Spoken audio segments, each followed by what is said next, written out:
नमस्कार दोस्तों। आज हम भगवद गीता के पहले अध्याय के 39वें श्लोक के बारे में चर्चा करेंगे। इस वीडियो में हम जानेंगे कि कैसे इस श्लोक में दी गई शिक्षाएं हमारे जीवन में मदद कर सकती हैं। अगर आपको हमारा कंटेंट पसंद आए तो कृपया लाइक और सब्सक्राइब करना न भूलें। चलिए इस अद्भुत गीता के अध्याय और श्लोक की ओर बढ़ते हैं।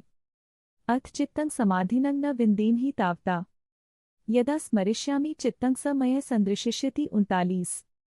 और यदि मैं सोचता हूँ कि इन लोगों को मारने पर मेरा चित्त स्थिर नहीं रहेगा तो मैं अपनी बुद्धि को स्थिर नहीं रख पाऊंगा। भगवद गीता के इस श्लोक में अर्जुन अपने मन की स्थिति को व्यक्त कर रहा है। वह अपने रिश्तेदारों और प्रियजनों के विरुद्ध युद्ध करने की मानसिकता को लेकर चिंतित है। अर्जुन का कहना है कि यदि वह अपने परिवार के सदस्यों को मारता है तो उसका मन और चित्त स्थिर नहीं रहेगा। यह श्लोक यह दर्शाता है कि युद्ध केवल शारीरिक लड़ाई नहीं है बल्कि मानसिक और भावनात्मक स्थिरता भी आवश्यक है। जब हम किसी कठिन परिस्थिति का सामना करते हैं तो हमें अपने मन को स्थिर रखना चाहिए जिससे हम सही निर्णय ले सकें। एक बार की बात है, एक छोटे से गांव में रामू नाम का एक किसान रहता था।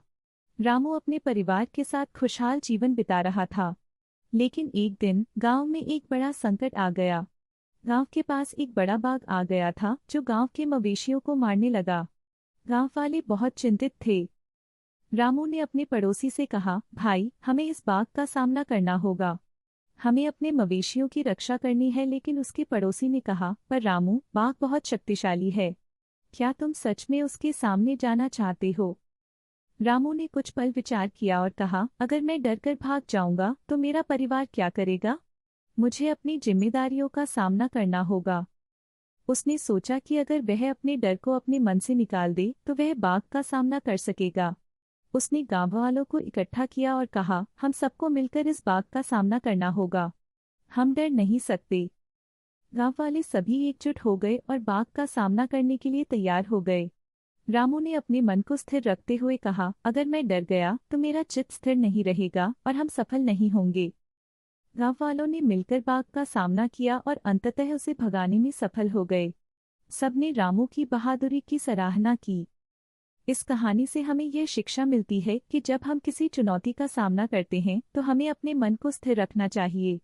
जैसे रामू ने अपने डर को पार किया, वैसे ही हमें भी अपने डर और संकोच को पार करना चाहिए। अगर आपको हमारी कहानी पसंद आई हो तो कृपया लाइक और सब्सक्राइब करें और ऐसे और रोचक वीडियो देखते रहें।